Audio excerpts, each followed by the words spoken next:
Nakakatuwa si Sara Duterte, no? Imagine, pumunta sa Supreme Court, tapos nagre-request na ipatigil yung mini trial sa sa House of Representative para sa kanyang impeachment. Wow naman. Ang galing ni Sara. Nagre-request. Ay, patigil daw. Takot na ba, Sara? Naku naman. Kawawa naman ikaw. Ikaw kasi maldita ka eh. Masyado ka kasing maldita. Para kang yung aking mga alaga. Ayan o. Kaya ikinulong ko. Ayan o. Tingnan mo yung mga alaga kong gaganda o. Ha? Kasi mga maldita yan, no? So, ikaw kasi maldita ka eh. Ang tigas ng bungo mo. Ang tigas-tigas ng ulo mo. Akala mo kaya mo lahat ng tao. O, takbo ka na naman sa kakampi mo, sa mga taga-Supreme Court. Bakit? Kukonsintihin ka na naman ba niyan? Wow, magkano offer? Kami offeran mo, ilalabang ka namin.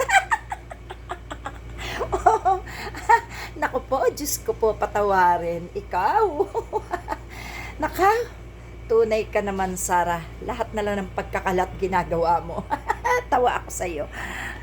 Ganyan talaga. Tingnan mo tong alaga ko, ha. Tingnan mo. Ayan, oh.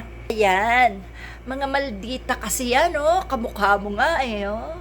Wow, mahal na mahal ko alagaan yan. Oh, tingnan mo, ha. Eto naman, natutulog. Eto, mabait. Eto, mabait. Ayan. Eto, mga tagagawa ng fake news, mga DDS. Ayun, mabait din yung isang yun, no? Tingnan nyo naman, no? Ay, natutulog. O, meron pa akong isang alaga, oh. Ayan. Ha? Naku, Sara, kakatuwa ka, kakaawa ka kaya. Bakit naman naisipan mong ang impeachment sa'yo? Dahil sagad na ba ang takot? Kabang-kaba ka na ba? Takot ka na ba? Hindi ka makakatakbo sa 2028? Takbo ka! Takbo ka! Babaguhin natin ang pangalan ng Pilipinas. Gagawin na nating crocodile country. At ikaw ang namumuno. Kasama mo yung mga senador na magnanakaw dyan. Diyos ko, hindi pa ba sapat ang kalakihan ng mga bitukan nyo? At nagnanakaw pa kayo? Sobra-sobra ng kabusugan kayo. Uy, baka pumutok na yung mga bahay kwarta nyo ng katawan ninyo. Diyos ko. Naku, alam mo, Sara, yung ginagawa mong yan, lalo mong ikapapahamak yan. Alam mo bakit? Kasi nagpakita ka na ng guilty ka ha? Alam mo ba yon? Nagpakita ka na guilty ka talaga. Grabe mo. Boba.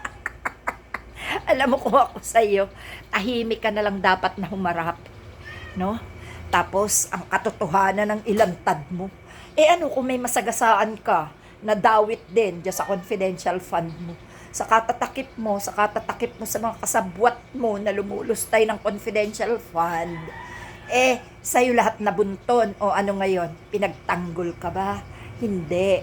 Babayaran mo pa rin kapag ipinagtanggol ka. Kailangan mo pa uling magnakaw para may pambayad ka sa magtatanggol sa'yo. No? Gaya ng mga DDS mo. Diba yan? Kung yung mga yan mapahamak, hindi mo naman din kaya ipagtanggol yan. Hindi mo rin kayang tulungan. Kaya sorry na lang, pare-pareho kayong palpak. Hindi ganyan ang nagpipresidente. Ang nagpipresidente, may diskarte, nasa tama. At kahit anong iharap sa'yo, kaya mong harapin. No? Ha? Ganun lang dapat, Sara. Huwag kang tanga kasi. Huwag kang boba. No? Makinig ka kay Aling Marino. Ha? Bata ka pa sa larangan ng pagiging tanga.